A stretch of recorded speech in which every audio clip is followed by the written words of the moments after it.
E aí, rapaziada? Tô trazendo uma obrita nova pra vocês hoje e já adianto, tá braba demais. Espero que curtam, porque a ideia agora é começar a postar com mais frequência, hein? Então já mete o dedo no like aí pra dar aquela força e me manter na ativa. Sem mais enrolação, bora direto pro vídeo. O mundo vive em caos o tempo todo. No meio dessa bagunça, quem era abençoado pelos deuses virava herói. Já os vilões, quando eram derrotados, não sumiam, viravam organizações do mal. Uma dessas organizações era a Sombra da Morte, e é bem no meio dessa treta que começa a nossa história. O nome da nossa protagonista é Serena. Ela foi colocada no 5º centro de treinamento e tá ali esperando a aula começar, pensando, bem que eu podia ter caído no 1º centro, né? O 5º foca em método de sobrevivência, mas o 1º foca em esgrima/espada, que era o que ela realmente queria. O treino ali é pesado, mas meio sem glamour, e o instrutor é o cara famoso. O cara chega perguntando se aqueles eram os novos recrutas. Esse homem é conhecido como o Demônio de Gelo, porque ele é duro, rígido e zero emoção. Fama de ter o coração mais frio da organização. Ele manda a número 23 a avançar. A 23 fica tipo, sou eu mesmo? Mas vai. Ele puxa a espada e manda ela fazer o mesmo e atacar. Gaguejando, nervosa, ela obedece. Ela fica de frente para ele em posição de combate. E ele só estica a espada para frente de qualquer jeito.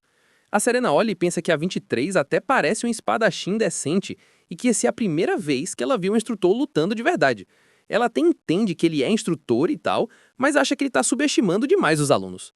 Pelo jeito que ele segura a espada, dá pra ver que ele nem tá levando a sério. A número 23 tira a espada da bainha e parte pra cima. O instrutor foca nela com aquele olhar sério de sempre. Com um movimento rápido, ele desarma ela na hora. A garota vai pro chão sem nem entender o que aconteceu. Aí o instrutor chama ela de imbecil. De pé na frente dela, ele manda ela dizer por que não conseguiu acertar ele. Ela fala que deixou a espada cair e se assustou. O instrutor vira pros outros e pergunta se alguém tem uma resposta melhor que essa. Silêncio. A galera fica pensando. Aí alguém levanta a mão dizendo que foi por causa do movimento da espada da 23. A menina olha pros colegas e quem tinha levantado a mão era a Serena. E a Serena completa dizendo que a 23 desistiu.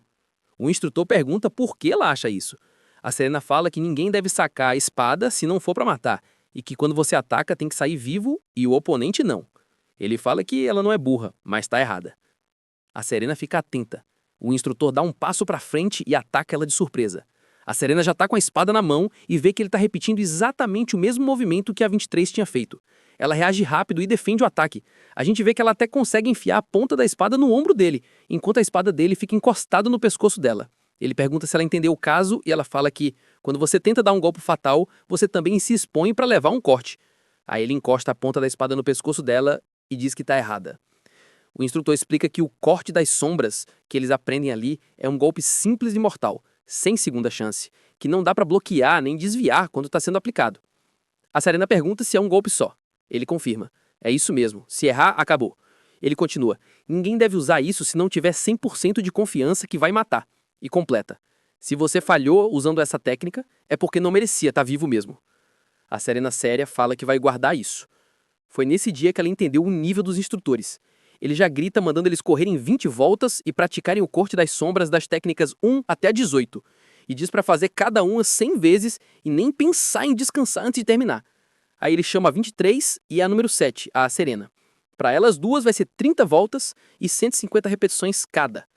Ele dá um sorrisinho e fala que não digam que não conseguem. As duas respondem firme, sim. Um tempo depois, tá todo mundo correndo no campo, quase morrendo. O treino era muito pesado. Pesado bastante para qualquer um querer reclamar. A Serena nota que o instrutor ainda tá ali, parado, olhando o grupo treinar, em vez de ir cuidar do ferimento que ela fez nele. Olhando para ele, ela pensa que ele parece tão frio que ninguém teria coragem de reclamar na frente dele. Ela também percebe que ele nem se mexeu quando levou a espadada e fica pensando o quão forte ele é. Enquanto corre, ela pensa que perdeu porque subestimou ele, mas graças a isso ela descobriu o quão mortal era a técnica e agora estava um passo mais perto de reviver a família Lavelle. E foi assim que ela esqueceu a decepção de ter sido mandada para o 5º campo e começou a achar que podia aprender bastante ali. Enquanto isso, a gente vê que o instrutor estava doendo pra caramba, mas não mostrava. Ele para e pensa que já no primeiro dia tomou uma espadada no ombro e isso estava ardendo demais. Ele sabia que hoje ele podia até ser um vilão de patente baixa, mas o orgulho dele brilhava. Nenhum recruta aguentaria o poder dele. Mas aquela garota, número 7, conseguiu acertar o ombro dele. Ele pensa que aquela menina sem esperança tinha potencial para virar heroína. Isso irrita ele. Quase morreu dando aula e ainda por cima ela parece ter talento de heroína. O que diabos ela estava fazendo ali?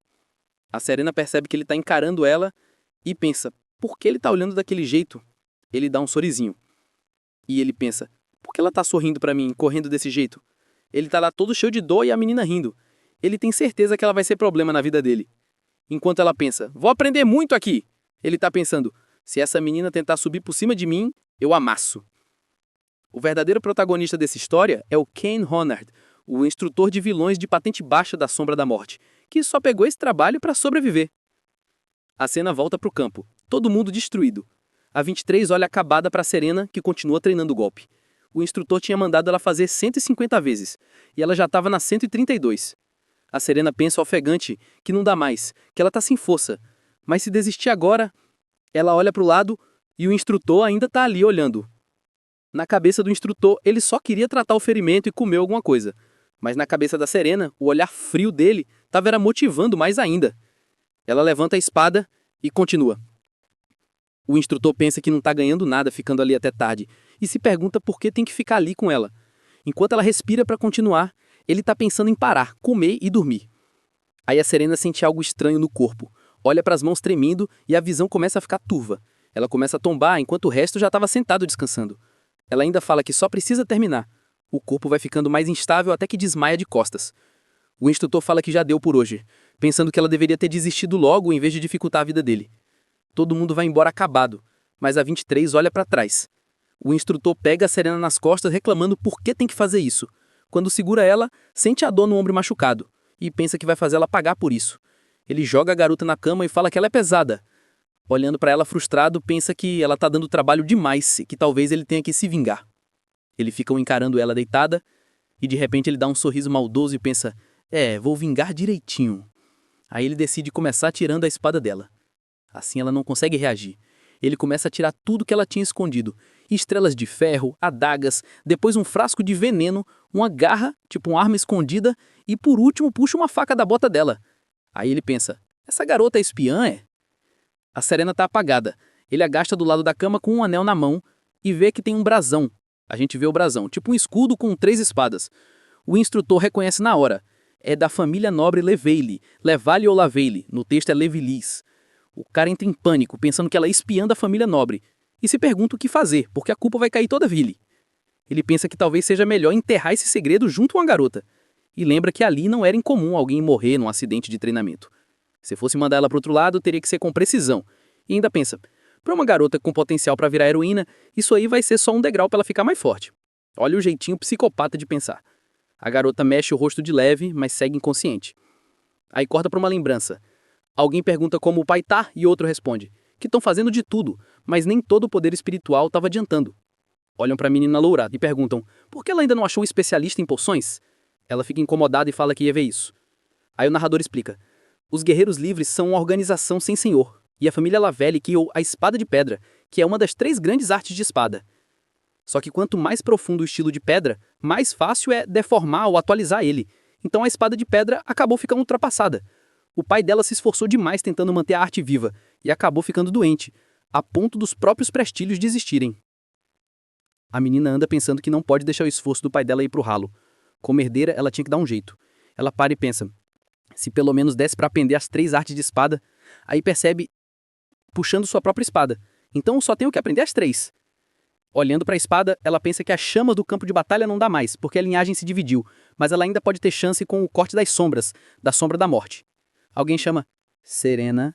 Ela reconhece a voz do pai e sai correndo feliz. Corre até ele, pergunta se ele tá bem, se não forçou demais só pra ficar de pé.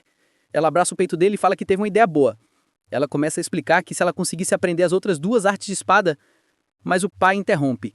E o rosto dela muda. Ela olha pra cima e a extração muda de novo. Ele fala que o futuro da família Laveille depende dela. Ela fica muda, só encarando, e ele fala pra ela não esquecer isso. Aí ela acorda de novo, na cama do campo de treinamento. Ela senta na cama e fica pensando se aquilo foi um Nezeralda, porque ela jura que estava treinando agora há pouco. De repente, alguém pergunta se ela é uma Leveille, Laveille, Levelis. Isso assusta ela. O instrutor está encostado na parede segurando um anel com brasão. Ele joga as estrelas de ferro nela e ela desvia por pouco. A Serena olha para a porta pensando que foi descoberta e que tem que fugir. E se pergunta por que ela está no escritório dele e não na sala de tortura. O que ele está planejando? O instrutor joga o anel para cima de boa e pergunta o que uma descendente de uma família tão grande está fazendo aqui. A garota fica irritada e ele pensa que ela ainda se deixa provocar. No fim, ainda é só uma pirralha.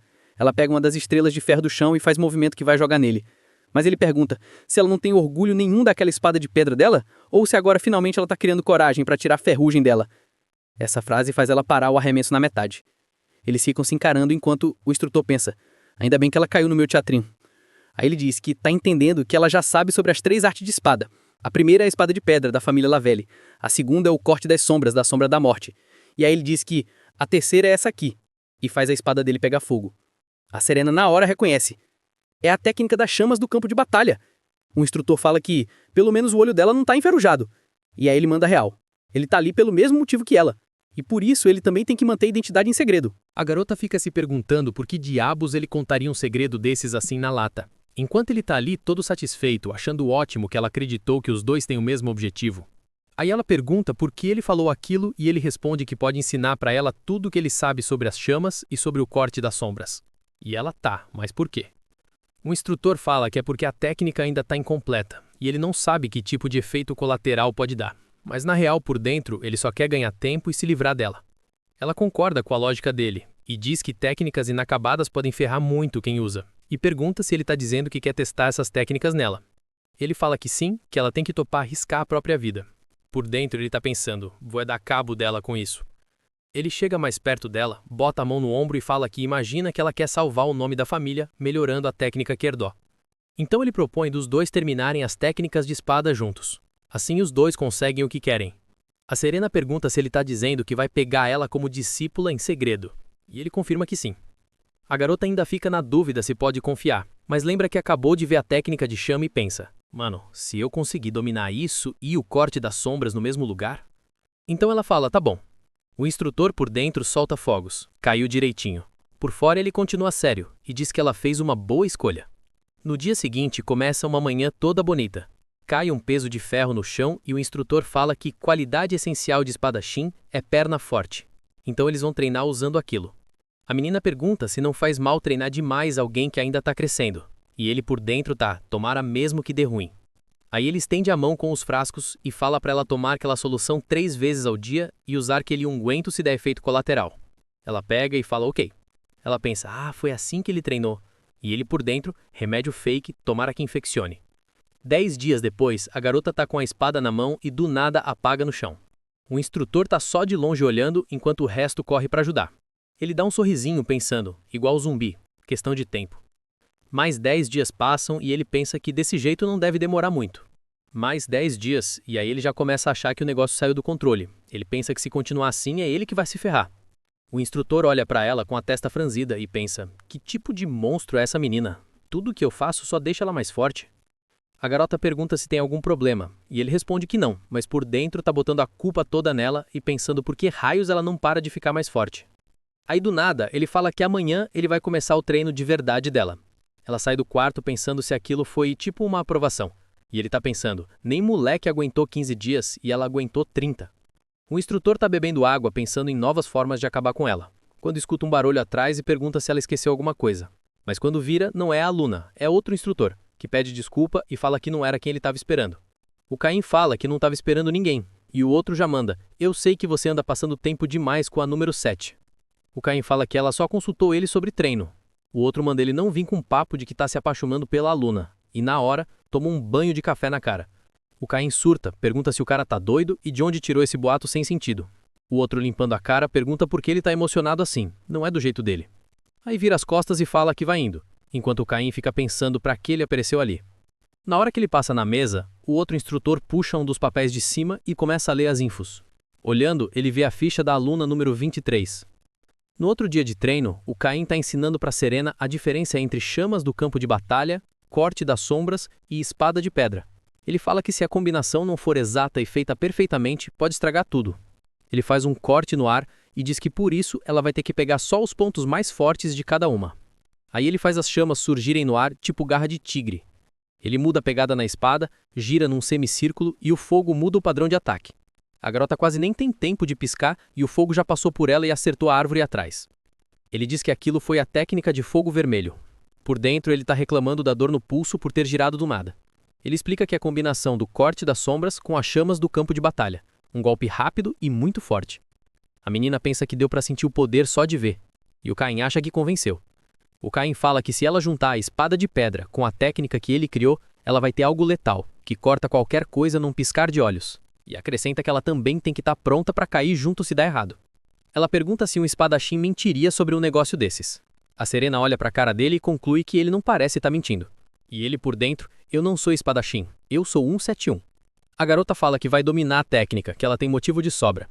Ele fica olhando para ela em silêncio por uns segundos. Aí ele fala que se ela quer ir além, ele não vai impedir.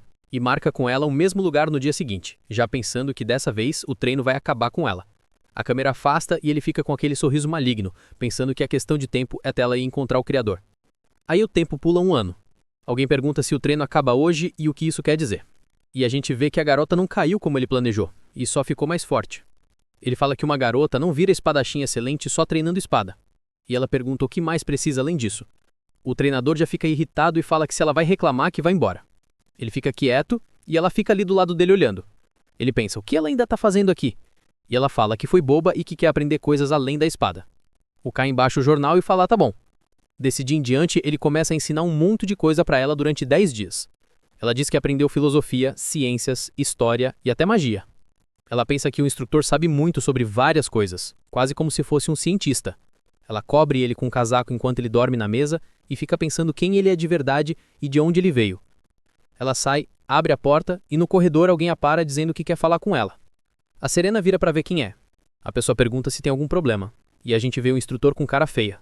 Ele fala que o instrutor do Centro 4 falou que ela tem sido vista muito com o instrutor do Centro 5. A garota responde que é porque ela é do Centro 5. O cara fala para ela não bancar de sonsa, que ela sabe muito bem do que ele tá falando e ele chega mais perto. Ele fala que sabe quem ela é desde o começo e manda ela revelar o segredo da arte de espada dela. A garota fala que não pode, e diz que se ele for embora agora, ela não vai precisar usar a espada.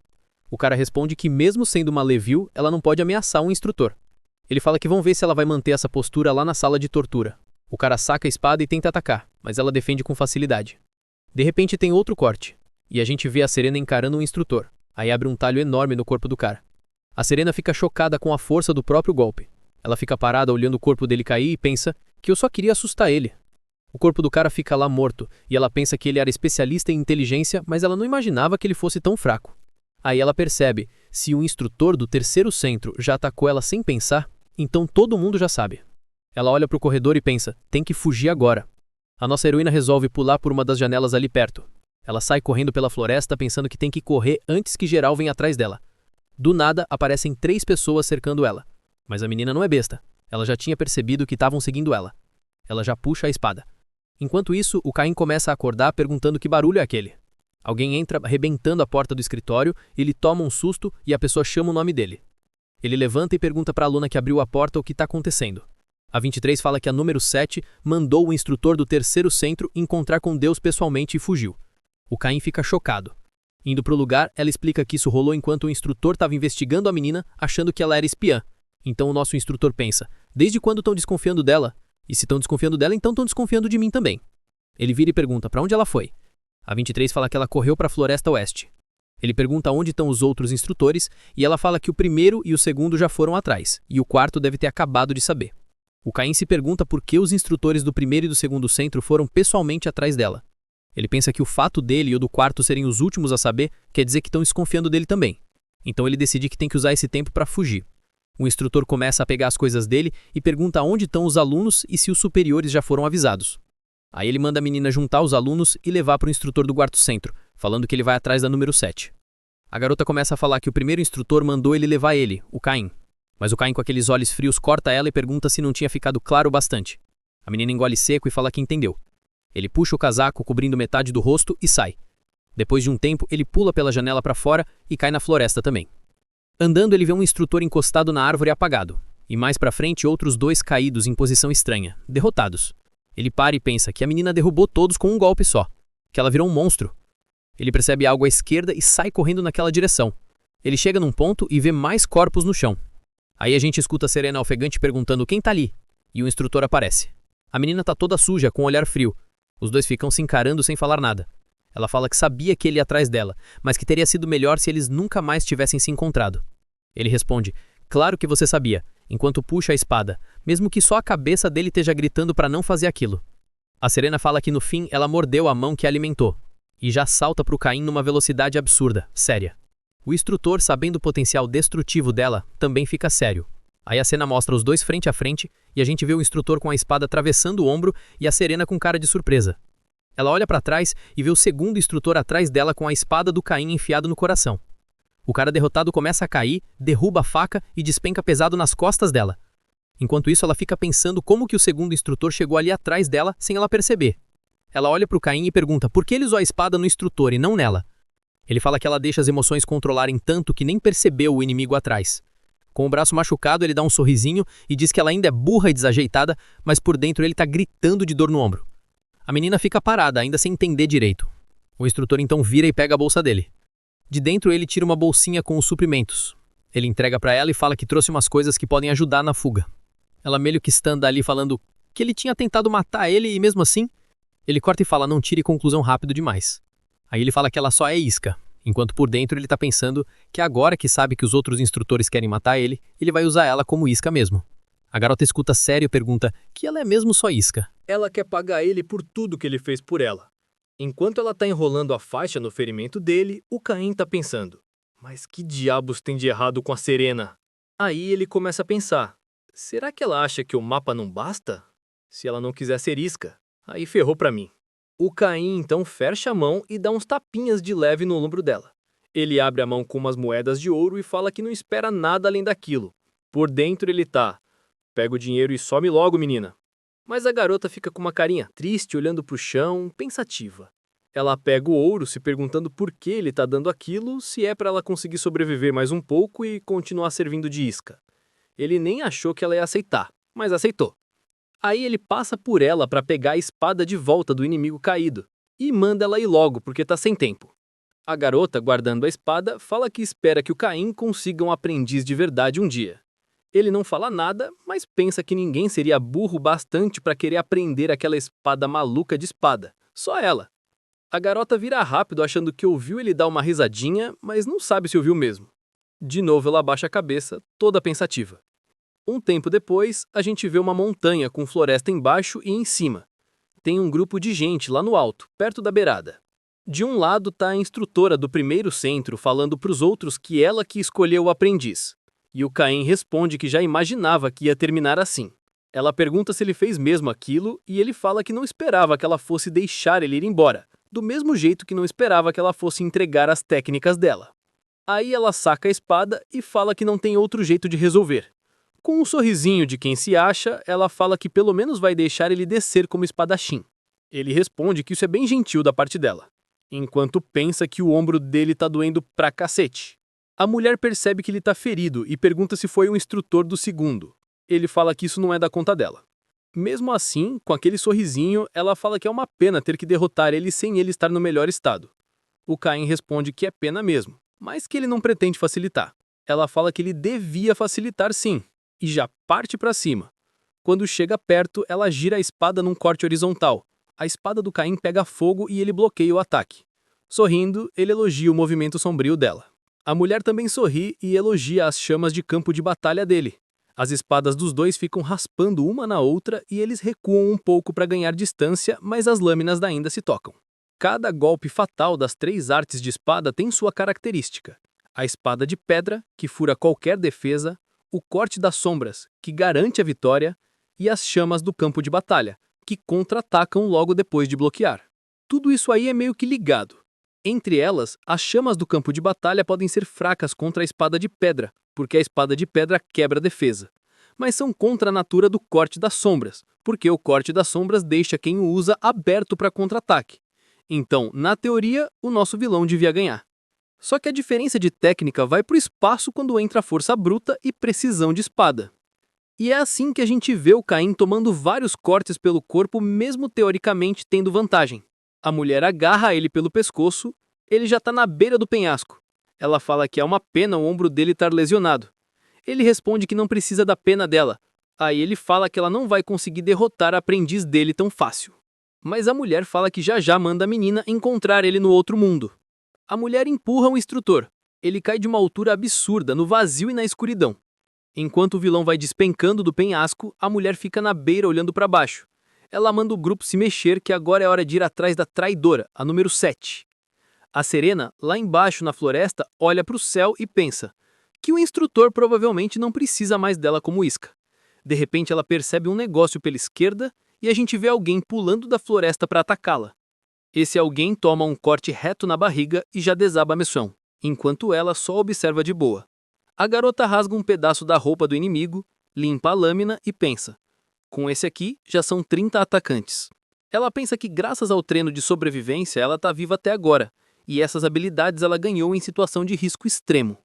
Ela se pergunta que tipo de vida o instrutor dela levou, mas ela murmura que não tem mais como perguntar. Aí alguém grita para a número 7 parar onde está, tirando ela dos pensamentos. De repente ela está cercada por pelo menos 10 pessoas, todo mundo com cara séria vigiando cada movimento dela.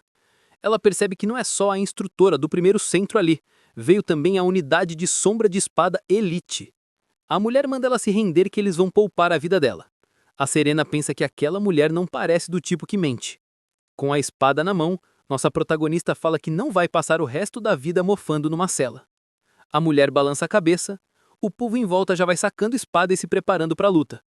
Ela fala que não esperava mesmo que a aluna do 5º instrutor fosse se render fácil. Aí ela fala que não é aprendiz de chamas de campo de batalha.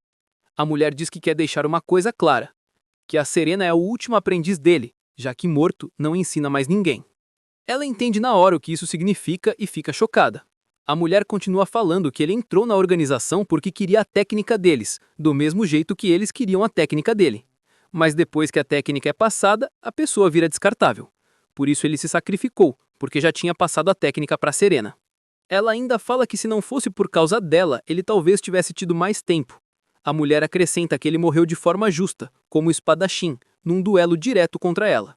A Serena fala que não tem como ele ter perdido para ela. E ela responde que talvez fosse verdade se ele não tivesse com o ombro machucado. Aí bate uma culpa pesada nela porque foi ela que feriu o ombro dele. Passado uns segundos, a mulher fala: já era, ele já foi. Se prepara, só que ela nem termina, a Serena já passa a espada no pescoço da mulher. O resto do grupo fica chocado, mas não dura muito, a Serena passa o rodo em todo mundo. Ela pensa que é sempre assim, ela sempre acaba perdendo o que é importante enquanto corre atrás das técnicas de espada. Que esse é o destino dela, por ter nascido espadachim.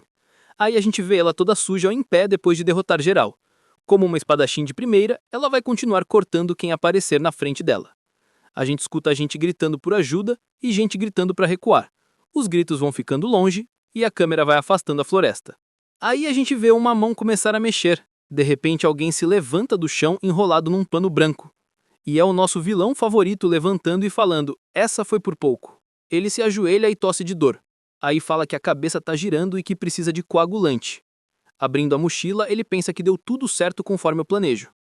A cena volta para a hora da queda do penhasco.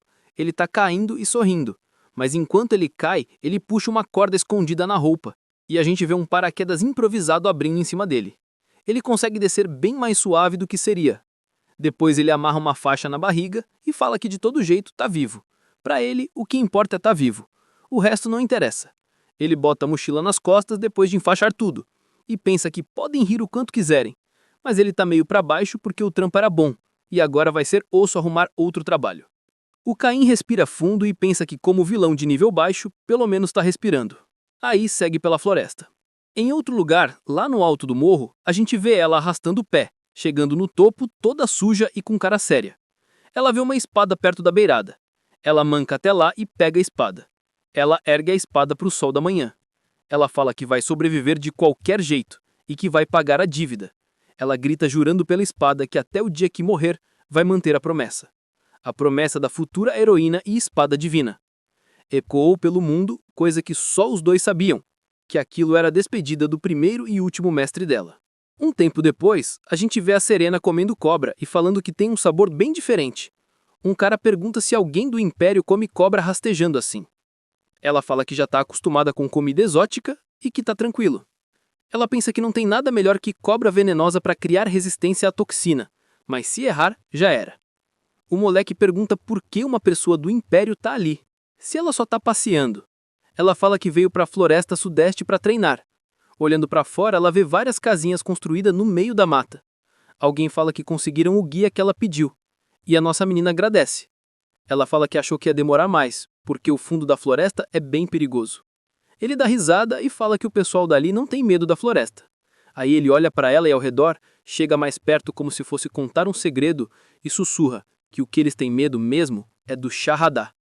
A garota pergunta se Shahada é um demônio. Ele fala que na língua do Império seria tipo um fantasma. Na real, é um fantasma que come gente. Aí ele começa a abrir a camisa e fala que já encontrou o Shahada antes.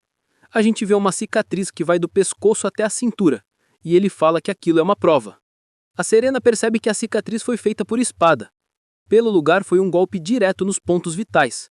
Precisava de alguém muito bom para acertar assim. Teria que ser alguém do nível do primeiro instrutor dela, que era o melhor espadachim das sombras da morte. Ela engole seco e pensa que o tal de Shahada ainda está naquela floresta. Ela aperta o cabo da espada e o garoto fecha a camisa de novo. Ele percebe isso e fala que o Shahada é um fantasma imortal, e fala para ela tomar cuidado na floresta. A Serena fica séria e agradece o aviso. Anoitece e a gente vê as cabanas no escuro da mata. A Serena está deitada na cama improvisada com a espada do lado. Ela pensa que um fantasma imortal comedor de gente é meio absurdo. Ela estica a mão para a espada e pensa que se realmente existir um fantasma assim, aí os dedos dela encostam na espada e ela pensa em como seria reencontrar quem já foi. Ela abraça a espada pensando no pai e no instrutor. Aí parece que entra tipo um sonho. Alguém chama Ibérios. Os brincos de uma pessoa de cabelo longo e branco brilham quando canaliza magia na mão. Ela grita tempestade de gelo e faz uma tempestade real em volta de outra pessoa. Essa outra pessoa é loira, de cabelo curto, e tenta proteger o rosto da tempestade de gelo. Aí a gente vê que essa pessoa é a Serena, que chama: "Você viu? Você já foi uma heroína elogiada por todo mundo. Por que você tá fazendo isso?" A Seville fala que cansou de brincar de heroína. Apontando o dedo para Serena, ela fala que a Serena também vai chegar na mesma conclusão, que a vida de herói é vazia e que no fim não tem nada além de destruição esperando. A Serena pergunta de novo o que ela é. Os brincos brilham e a mulher fala que se ela quer ver, então ela vai mostrar o que ela é de verdade. Ela manda o Ibas perfurar a garota com flechas infinitas de gelo. Do nada, alguma coisa acontece e a Serena abre os olhos. Ela acorda do pesadelo com uma cobra do lado na cama. Ela esmaga a pobre cobra e fala que anda tendo todo tipo de pesadelo ultimamente. Ela joga a cobra pela janela e fica pensando se já faz mesmo 3 anos desde que ela acabou com as sombras da morte. Aconteceu muita coisa enquanto ela vagava pelo continente sem rumo. Ela aguentou tudo com determinação para poder restaurar e proteger o nome da família. Ela foi quem derrotou o mestre da Montanha das Trevas. O nome dele era Curta, o demônio mais forte. Mesmo assim, ela ainda não entende por que a Seiyu ficou tão furiosa naquele dia. Enquanto ela pensa no que poderia fazer uma heroína virar chefe de bando, alguém bate na porta. Entra um garoto dizendo que ficou sabendo que tinha uma visitante do Império e pergunta se é ela que está procurando um guia. Ela fala que sim, e o garotinho diz que é um prazer conhecer ela. Ele se apresenta como Raya, guia veterano daquela vila. Ela pergunta se é mesmo ele, enquanto pensa que o moleque ainda é só uma criança. O moleque fala que ela tá nervosa, porque ele parece muito novo. E ela confirma, dizendo que é uma missão perigosa e que tá preocupada sim. Ele responde que se ela tá com medo, pode esperar o Hara terminar os trampos dele se quiser. Mas como já pagaram ele adiantado, ele mesmo não tá ligando muito não. A Serena pensa que não dá para ficar empurrando isso para depois, então fala que tá de boa e que é um prazer conhecer o garoto. Aparece uma carta dizendo que o alvo está na última vila da Floresta Sudeste e que eles têm que cumprir a missão. Enquanto isso, o Kain está agachado, pensando que já sabia que aquela organização do mal era do tipo que manda gente até o fim do continente por causa de ambição. Ele lê a carta bem na hora que passa um marotinho com a mãe. Ele fica com a cara séria, pensando que isso aí para eles é normal. Guarda o bilhete de novo na mochila e fica se perguntando se os caras mandaram ele mesmo até o fim do mundo. O nosso vilão, então, para numa vila bem parecida com a que a Serena tá. Ele fica parado, pensando que primeiro precisa de um guia, mas que nessa região guia é caro pra caramba. Aí passa um moleque com o rosto pintado e pergunta se ele tá procurando guia para ir até a última vila. O garoto aponta para uma clareira e diz que lá tem um. Fala também que ele mesmo conhece o caminho, mas que já está ocupado, e que é uma pena o Caim ter chegado tarde porque ele era o único veterano. O Caim pergunta se é isso mesmo, pensando, eu nem perguntei isso, moleque. O garoto vai saindo e diz que só tem 2 guias que sabem chegar na última vila, então é melhor ele se apressar. O Caim para e pensa que não quer pagar caro, mas que só tem 2. De repente cai alguma coisa na cabeça dele. Ele olha para cima achando que caiu um tijolo, e é uma cobra branca venenosa de boca aberta olhando para ele. O Caim entra em pânico quando a cobra morde o dedo dele. Ele joga a cobra longe, abre a mochila correndo, pega um frasco de antídoto e engole 4 cápsulas de uma vez. No segundo seguinte, ele já está no chão se arrastando junto com a cobra, tremendo e espumando pela boca, pensando que diabos uma cobra venenosa branca estava fazendo cair do nada na cabeça dele. Aí, do chão, ele consegue ver pela janela do prédio do lado. Ele vê um cabelinho loiro passando. Mesmo tremendo, ele pensa que aqueles desgraçados atacaram de propósito, mas que vão negar, porque ali tá cheio de cobra venenosa mesmo. O vilão começa a levantar, dizendo que aquele povo é tudo trouxa ardilosa. Fala que vai recuar por agora, mas que não vai esquecer. Do nada, aparece um cara na frente dele dando um oi. Pergunta se ele tá bem, se passou mal, se tá com fome. Do nada, ele tira um espetinho de cobra branca e pergunta se ele quer um. O vilão fica horrorizado olhando pro espetinho. O moleque fala para ele provar, que dá um de graça. O Caim pega o espetinho, enfia na cara do garoto e olha para ele com ódio. Uma espada passa num clarão. A gente vê o espetinho de cobra na frente da cara do menino. Aí a gente vê a cobra sendo fatiada e o palito ficando inteiro. A espada para no pescoço do garoto e ele pergunta o que o nosso vilão está fazendo. Pergunta por que exatamente ele estava oferecendo aquilo. Desesperado, o moleque diz que aquilo é comida típica do lugar e que os visitantes do Império geralmente gostam. Aí pergunta se eles também gostam de chá de flor do sono. O vilão fala que ele dá cobra venenosa para os visitantes e depois vende o antídoto, mas que ele não vai cair nessa. Diz que eles enganam os viajantes, arrancam todo o dinheiro e ainda largam o povo para morrer na floresta. Pergunta se é assim que eles recebem todo mundo ali. E fala que ele devia fazer igual, no estilo do Império. O menino começa a gritar de medo. O garoto se ajoelha e agarra o pé do vilão pedindo perdão. Mas o vilão fala que se ele quer pedir desculpa, tem que pagar o preço. Aí ele lembra da mensagem que viu mais cedo e pergunta se ele conhece o guia que sabe chegar na última vila. O garoto todo sorridente agora fala que é ele. O vilão olha para baixo com aquele olhar frio e na sombra e fala que ele vai ser o guia. O menino todo travado fala assim, sim, claro que eu vou ser o guia. E já se arrepende na hora, dizendo que é novato e que o vilão não vai gostar. Mas o Caim passa a mão na cabeça dele e fala, o garoto que disse que era veterano já está ocupado, então se só tem 2 guias e um já foi, o outro é você. O menino fica em pânico com o povo da vila olhando e quando parece que vai desistir, o vilão fala que ele pode até escolher a punição se quiser. Aí o moleque aceita. O Caim guarda a espada e manda o guia se aprontar, pensando que ainda conseguiu economizar uma boa grana. Ele fica todo felizinho pensando que mesmo nessa situação, ele arrumou um jeito de usar o moleque. Um tempo depois, ele pergunta pro menino se aquilo ali é pântano, e o garoto fala que parece que é. O vilão fala que você é o guia e não sabe que isso é pântano, e o moleque grita que é por isso mesmo que falou que era novato. O Caim, já de saco cheio, puxa uma trepadeira, gira e joga numa árvore perto, fazendo a corda enganchar. O menino pergunta se ele é mago ou se aquilo é uma corda mágica e o vilão irritado fala que se ele ficar falando besteira vai ser deixado para trás. O moleque sai correndo e agarra o Caim pedindo para não largar ele. O vilão achou que depois dessa ia ficar mais suave, mas se enganou bonito quando o moleque trouxe um ninho de abelha bem para cima dele. Ou quando o menino foi picado e quase morreu se não fosse as pílulas de antídoto do vilão. Ou quando caiu uma chuva do nada e o guia nem viu chegando. Ou quando ele perdeu a mochila com comida e tudo e ficou chorando que estava com fome. Aí o vilão dividiu casca de árvore e carne seca com ele. O menino ficou todo feliz por ter comida. Enquanto ele comia, o vilão olhava e se arrependeu totalmente de ter pensado que o moleque ia melhorar no caminho. Já estava cogitando largar o garoto ali mesmo. Na floresta, com o som de bicho, o moleque fala que ali é área de brejo e que se cair já era. Ele fala para a menina pisar exatamente onde ele pisa. Quando ele olha para trás, a Selena está andando normal, no mesmo lugar. Ele fica sem entender como ela ainda está andando se devia estar afundando. A Selena fala, é fácil, é só andar muito rápido. No segundo seguinte, ela tira direto num ninho de abelha. O garoto aponta e fala para ela tomar cuidado.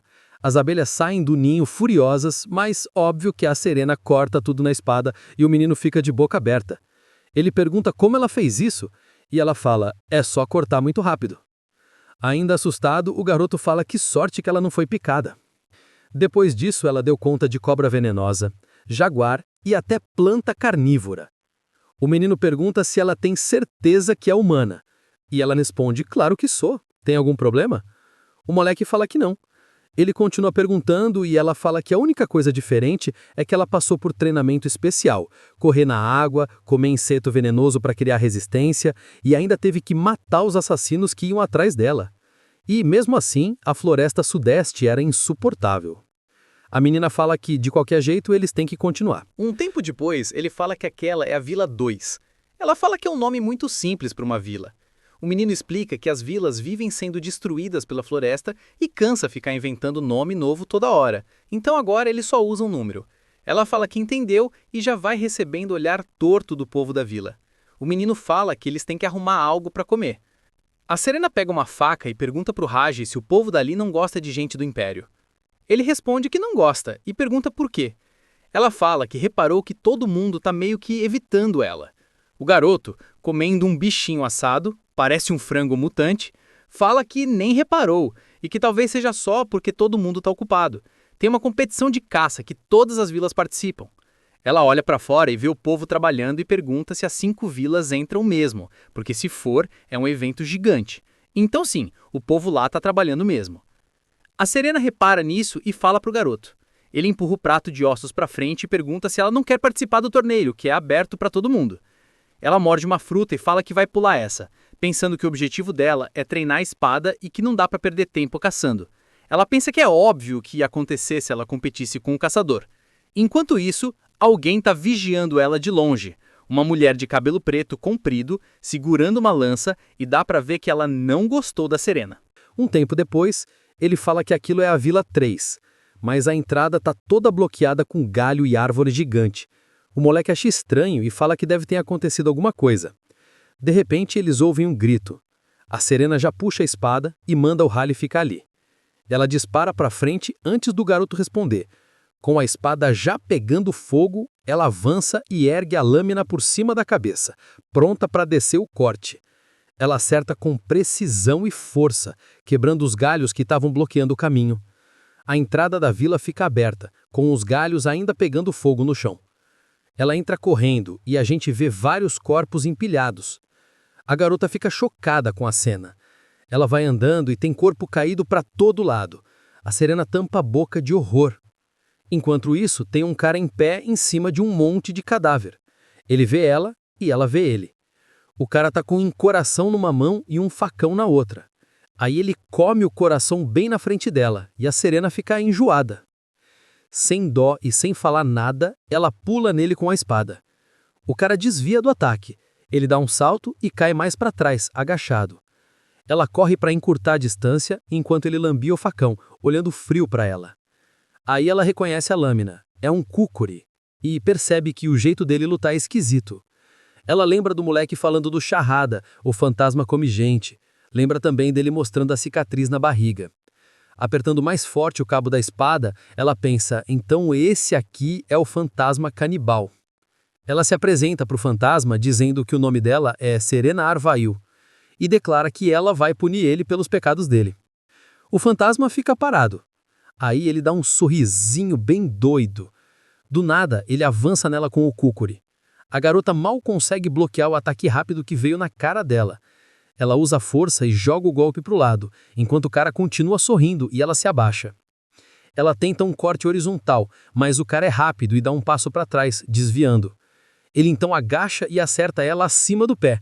A Serena sente o golpe e cai junto com a espada, mas o cara já tá de pé de novo, dando um mortal para trás. Em pé na frente dela, ele fica brincando com a lâmina. A nossa heroína pensa que ele é forte e que já sabia que ele era acima da média quando bloqueou a técnica mortal dela. Ela puxa a espada do chão e pensa que lutar com ele vai ser difícil. Aí ela começa a fazer uma pergunta e, apontando a espada para ele, pergunta se ele não tem medo de morrer. A Serena percebe que ele luta se jogando, sem ligar se vai morrer com o tanto que leve o inimigo. É uma tática suicida. Ela gira a espada na mão e fala: "Beleza, se é isso que você quer." A espada dela pega fogo e fala que vai acabar com ele. O fantasma começa a rir alto e investe de novo para cima dela. Ela usa a forma 3 e solta o golpe da explosão de lótus vermelho. O cara consegue bloquear uma das flamas que vem na direção dele, mas a próxima flama vem junto com a espada da nossa guerreira. O fantasma se assusta quando a espada dele parte ao meio. Ele segura a arma, vendo o outro pedaço voar para longe. A nossa menina, séria, gira a espada em flamas de novo. O fantasma consegue escapar do corte flamante se jogando para trás, mas ela já vem na sequência com um corte vertical furioso. O golpe pega bem no peito do cara sem dar espaço para fuga. Com a força do ataque, o fantasma arregala os olhos percebendo o dano. De longe, a gente vê o corpo dele agora sem um dos braços. Em vez de chorar ou gritar, o cara começa a rir, como se tivesse possuído. E então, do nada, ele dá um pulo para longe tentando fugir. A Sirena manda ele parar ali mesmo e sai correndo atrás. Ela vê que ele para na frente de um monte de cadáveres que ele mesmo fez. Quando chega mais perto, pergunta que diabos ele está fazendo. O cara enfia a mão dentro de um dos corpos da pilha, atravessando o peito. Ele sorri, olha para a garota com o coração na mão. A garota diz que o que ele está fazendo é uma atrocidade e pergunta se ele pretende insultar os mortos ainda mais. Sem hesitar, ele começa a comer o coração recém-arrancado. Engole tudo rapidinho, sorrindo. Onde tinha sido o braço perdido do fantasma, o ferimento fecha na hora. A garota fica olhando de perto. Enquanto o braço dele regenera e cresce de novo, ela se pergunta se isso é magia, poder espiritual ou outra coisa. Observando ainda, ela pensa que isso até é possível. Ele não está usando o poder de Deus nem do demônio. O homem fica ali, com aquele sorriso malévolo travado, encarando ela. Aí ela pensa que, claramente, esse troço não é humano. Ela dá um passinho mancando por causa do pé machucado. Então pergunta o que ele é. O homem ri e repete a pergunta dela: "O que eu sou?" Os dois ficam se encarando quando, de repente, alguém chama a garota, quebrando a tensão. No ato, o recém-chegado diz que talvez tenha atrapalhado alguma coisa e pergunta se é melhor ele ir embora. Numa fração de segundo, um cara salta em direção ao menino e agarra ele, deixando a garota para trás. Ela grita o nome do garoto ao ver a cena. Confuso, o menino pergunta o que está acontecendo. Aí o homem aponta para o leste e fala alguma coisa. Ele começa a saltar de árvore em árvore, rápido, na direção que apontou.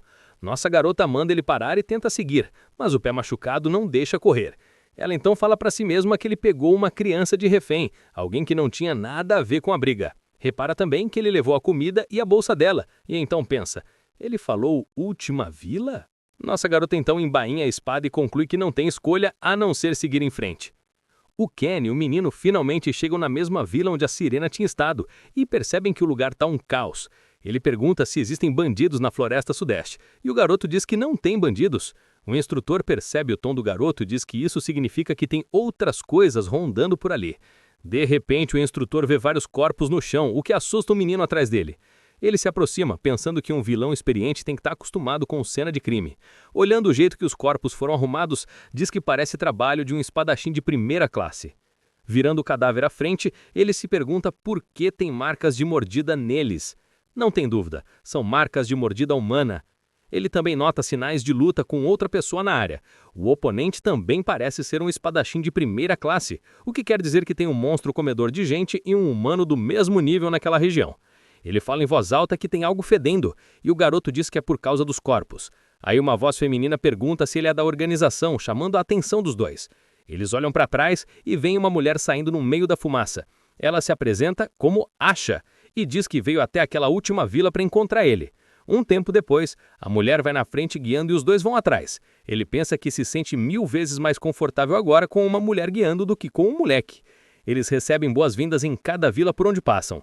Olhando a mulher à frente, ele pensa que não consegue tirar uma sensação estranha do ar. O cheiro está em todo lugar. De repente, ele agarra o garoto, deixando o menino tenso. O garoto sussurra dizendo que o homem já não precisa mais de guia e devia liberar ele. O homem responde que não, já que prometeu levar até a última vila, e pergunta para onde o moleque acha que vai numa hora dessas. Ele pode até precisar usar o menino de isca. Do nada, a mulher sorri, vira e diz que chegaram. Ela continua andando enquanto o homem força o garoto a continuar atrás dela. A mulher então para diante de uma mansão com tochas acesas, se ajoelha na porta e avisa a Durra que os visitantes chegaram. Aí, abrindo uma cortina, manda eles entrarem. Alguém lá dentro diz para ele entrar e chama o Kenny de mensageiro da organização. Ele se senta e diz que é um prazer conhecer o governador da floresta. O careca Poço diz que não é governador, só tem um pouco de influência na área e só. O careca pergunta o que nosso vilão quer ali. Enquanto isso, Kenny pensa que o cara já sabe por que ele veio. Ele responde que a organização quer recrutar ele. E o garoto grita perguntando o que isso quer dizer, achando errado mandar um novato que nem ele para recrutar outros. O careca pergunta se querem que a organização dele trabalhe para os caras. E o instrutor diz que se não cooperarem, não vão sobreviver. Tragando mais um no coca, ele pergunta se o Kenny está ciente. Nosso instrutor: ciente do quê? O velho diz que rolou um ataque de uma besta recentemente. E ele pergunta se isso não é normal. Ele responde: mas essa besta era diferente. Diz que as garras da criatura quase alcançaram eles. O Kenny percebe que até ele está se sentindo ameaçado. Aí começa a pensar, qualquer coisa que ameace esse cara deve ser um dos bendizentes, ou aquela coisa que atacou a vila anterior. O velho então diz que é uma coincidência estranha ter acontecido bem na hora da negociação. Nosso instrutor percebe que o homem acha que alguém da organização do mal está por trás. Ele pergunta o que o velho quer, pensando que a droga da organização devia ter avisado que estavam chantageando o cara. Aí o homem faz uma proposta, dar um jeito na besta para eles. O Kenny pergunta se isso é condição para aceitarem, e o velho diz que pode considerar assim.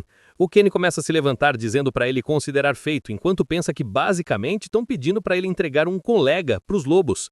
O velho então diz que, antes dele ir, tem outra coisa que ele precisa saber. Diz que tem visão ruim e pode acabar confundindo o Kenny com a besta quando estiverem lá fora, e comenta que a espada dele não é muito boa em diferenciar oponentes. O velho diz que não liga, caçada normal é entediante mesmo, e manda ele curtir o banquete de hoje porque amanhã vai ser diferente. Um tempo depois, vemos nosso vilão correndo com o garoto atrás pensando que não vai perder tempo brincando enquanto o velho se prepara para caçar ele. O garoto diz que ele complicou tudo, mas nosso vilão manda cala a boca e pergunta se ele acha que era isso que ele queria. Um segundo depois, eles ouvem som de correntes e vem uma foice voando na direção deles. A foice cai no chão entre os dois, assustando geral. Quando puxa de volta, o guia grita. Quando puxa de volta, o guia grita. Quando puxa de volta, o guia grita. Nosso vilão se vira e vê uma mulher lançando um segundo ataque. Ela pousa com a arma em posição enquanto Kenny recua, alerta. Do nada, uma lança vem voando na cara do nosso vilão. Ele se põe na frente do guia apavorado. Logo depois, a Asha surge atrás da outra mulher sorrindo, dizendo que ele é mais impaciente do que parece. Lambendo a lâmina, a garota diz que achou que eles iam ficar pro banquete. Nosso vilão responde que não gosta de perder tempo. A mulher da lança aponta novamente a arma para ele. Aí ela diz que já sabia que o menino era familiar. Ela diz que viu ele na alma do demônio. Nosso vilão pensa, agora ferrou. Enquanto o garoto se esconde atrás dele tremendo. Rápido ele puxa a espada pensando que não tem escolha além de lutar. São 2 contra 1. As duas decidem atacar ao mesmo tempo. Com um movimento esperto ele consegue bloquear os 2 golpes, de uma vez. Aí ele salta e gira e joga estrelas de Astal nelas. A da lança gira a arma rápido, fazendo o escudo e bloqueando as estrelas. Enquanto isso, a da foice rebate usando a parte metálica da arma. No meio disso, o guia está agachado, tremendo, sem saber o que fazer. Uma das estrelas cai perto dele e o menino se apavora ainda mais. Nosso vilão então pega uma corda com uma mão enquanto segura a espada. Ele tenta laçar uma das garotas, mas ela usa a lança para desviar a corda e manda ele não tentar truque barato com ela. Um segundo depois, enquanto ela está distraída com a corda, ele acerta um corte surpresa vertical. A garota cai no chão depois de levar um talho leve. Por trás, a foice da outra voa rápido na cara dele. A parte metálica passa, ficando só a corrente.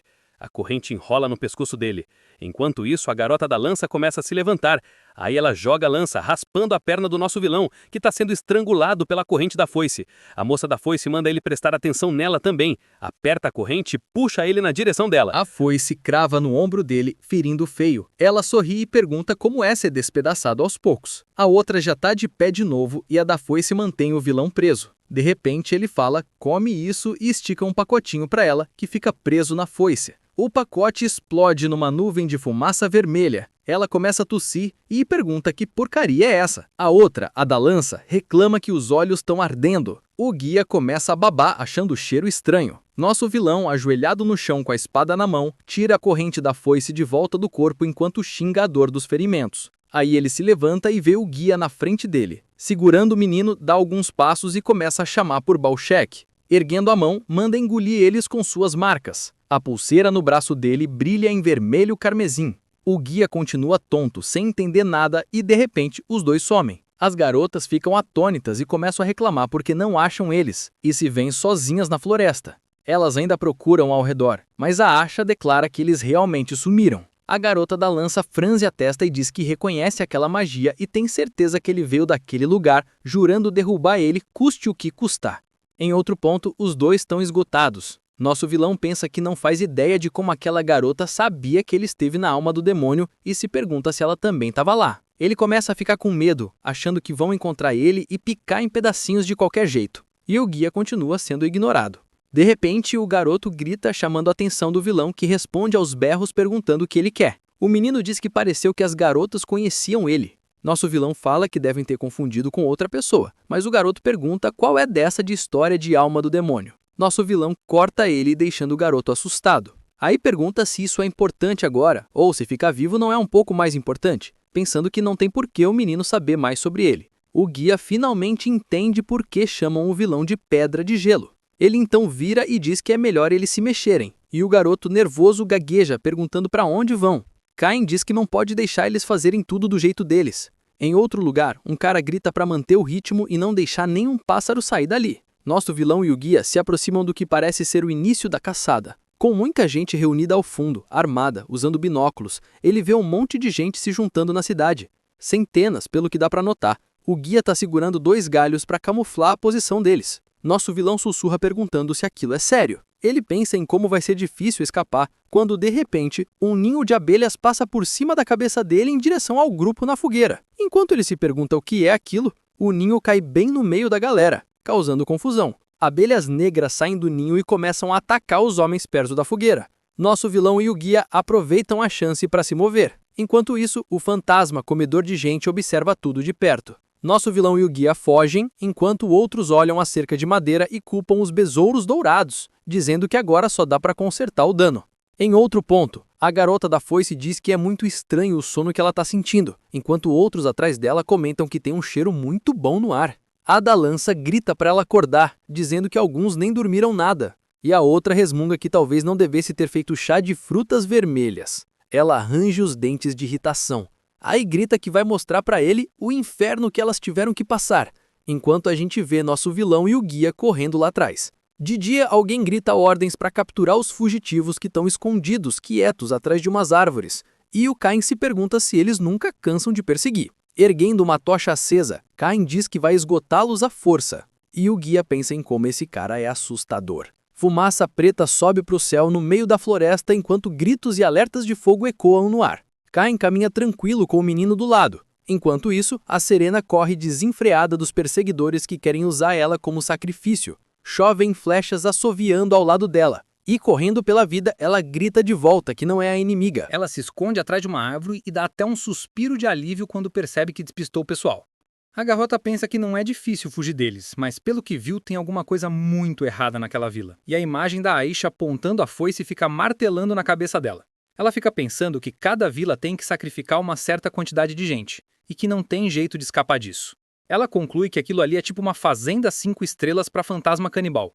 Ainda escondida atrás da árvore, a Serena tenta pensar num jeito de sair dali sem precisar mandar ninguém da vila pro caixão. Pensando fundo, ela lembra que ainda tem muita coisa para fazer, mas que não pode vacilar nem parar, mesmo estando cansada até a alma.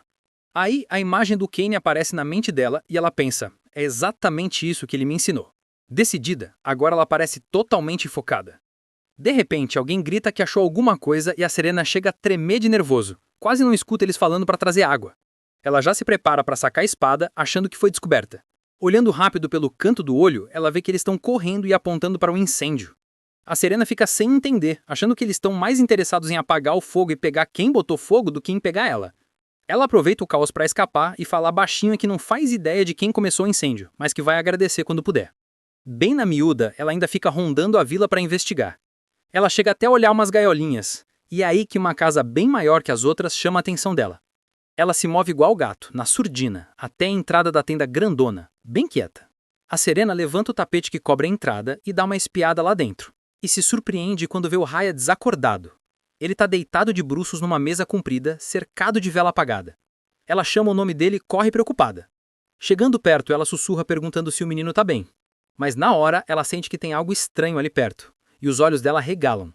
Atrás dela, um cara de cabelo comprido salta segurando uma lâmina no ar.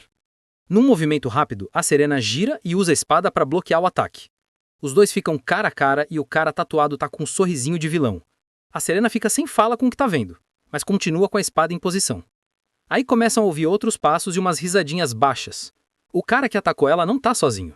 Chega reforço, todo mundo com arma afiada na mão. E a Serena percebe que tinham presumido errado achando que tinham puxado todo mundo pra fora da vila. Um deles já tá com uma lança nela, mas a Serena desvia no estilo Matrix.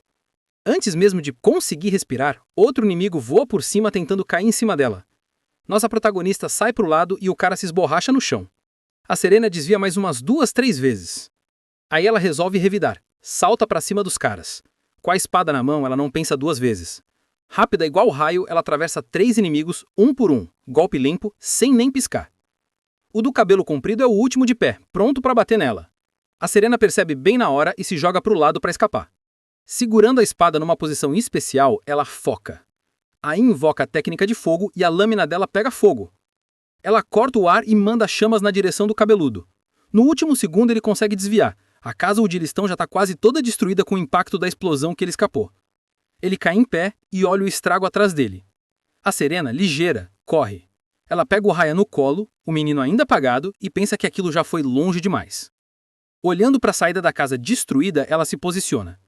A Serena dá um salto rápido para fora com o Raya. No meio do pulo, ela pensa que precisa achar uma saída logo.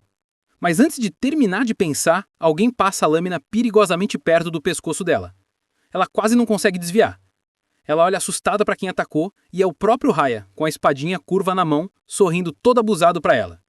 Ele pensa o quanto faltou para acertar um golpe perfeito na Serena e salta para fora dos braços dela. Com isso, ela cai no chão com tudo, sentando na grama.